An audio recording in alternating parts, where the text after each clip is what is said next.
तव कथामृतं तप्तजीवनं कविभिरीडितं कल्मषापहं श्रवणमङ्गलं श्रीमदाततं भुवि गृह्णन्ति जे भूरिदा जना।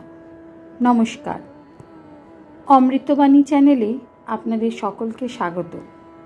श्री श्री ठाकुर मा और स्वामीजीर रातुल चरणे शतकोटी प्रणाम जानिए शुरू करछि आमादेर आजकेर पाठ।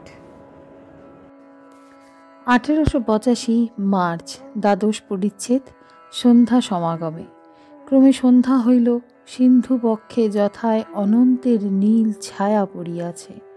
নিবিড় অরণ্য মধ্যে, অম্বর স্পর্শী পর্বত শিখরে, বায়ু বিকম্পিত নদীর তীরে, দিগন্তব্যাপী প্রান্তর মধ্যে ক্ষুদ্র মানবের সহজেই ভাবান্তর হইল। এই সূর্য চরাচর বিশ্বকে আলোকিত করিতেছিলেন, কোথায় গেলেন? বালক ভাবিতেছে, আবার ভাবিতেছেন বালক স্বভাবাপন্ন মহাপুরুষ। সন্ধ্যা হইল, কি আশ্চর্য, কে এরূপ করিল? পাখিরা পাদপ শাখা আশ্রয় করিয়া রব করিতেছে। মানুষের মধ্যে যাহাদের চৈতন্য হইয়াছে, তাহারাও সেই আদি কবি কারণের কারণ পুরুষোত্তমের নাম করিতেছেন। কথা কহিতে কহিতে সন্ধ্যা হইল।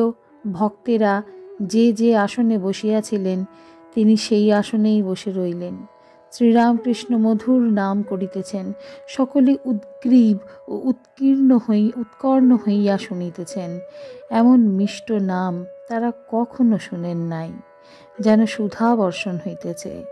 এমন প্রেম মাখা বালকের মা মা বলে ডাকা তারা কখনো শুনেন নাই, দেখেন নাই। আকাশ, পর্বত, মহাসাগর, প্রান্তর, বন আর দেখিবার কি প্রয়োজন? গরুর শৃঙ্গ, পদাদি ও শরীরের অন্যান্য অংশ আর দেখিবার কি প্রয়োজন?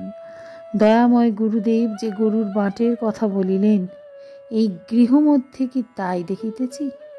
সকলের অশান্ত মন কিসে শান্তি লাভ করিল? নিরানন্দ ধরা কিসে আনন্দে ভাসিল? কেন ভক্তদের দেখিতেছি শান্ত ও আনন্দময়? এই প্রেমিক সন্ন্যাসী কি সুন্দর রূপধারী অনন্ত ঈশ্বর? এইখানেই কি দুগ্ধ পান পিপাসুর পিপাসা শান্তি হইবে? অবতার হন আর নাই হন, ইহারই চরণ প্রান্তে মন বিকাইয়াছে, আর যাইবার জো নাই। ইহারেই করিয়াছি জীবনের ধ্রুবতারা। দেখি ইহার হৃদয় সরোবরে সেই আদি পুরুষ কিরূপ প্রতিবিম্বিত হইয়াছেন। ভক্তেরা কেহ কেহ ঐরূপ চিন্তা করিতেছেন ও ঠাকুর শ্রী রামকৃষ্ণের শ্রীমুখ বিগলিত হরিনাম আর মায়ের নাম শ্রবণ করিয়া কৃতকৃতার্থ বোধ করিতেছেন।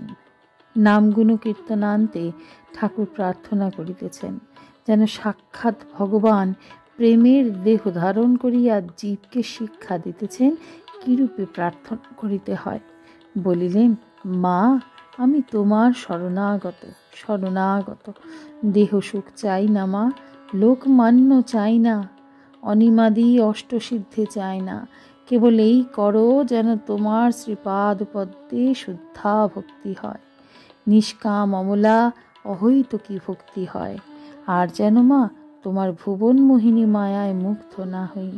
তোমার মায়ার সংসারে কামিনী কাঞ্চনের উপর ভালোবাসা যেন কখনো না হয়। মা, তোমা বই আমার আর কেউ নাই।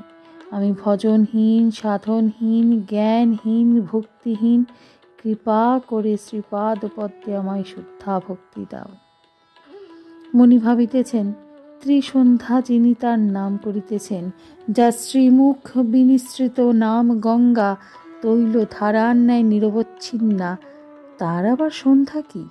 মনি পরে বুঝিলেন, লোকশিক্ষার জন্য ঠাকুর মানব দেহ ধারণ করিয়াছে। হরি আপনি এসে যোগী বেশে করিলে নাম সংকীর্তন। গিরিশ ঠাকুরকে নিমন্ত্রণ করিলেন, সেই রাতেই যেতে হবে। শ্রীরামকৃষ্ণ, রাত হবে না? গিরিশ, না, যখন ইচ্ছা আপনি যাবেন। আমায় আজ থিয়েটারে যেতে হবে, তাদের ঝগড়া মেটাতে হবে। আজকের পাঠ এ পর্যন্তই। নমস্কার। কথামৃতের সুধাধারার সাথে শ্রী শ্রী ঠাকুর, মা ও স্বামীজির অনুত্থানের জন্য চ্যানেলটি সাবস্ক্রাইব করুন।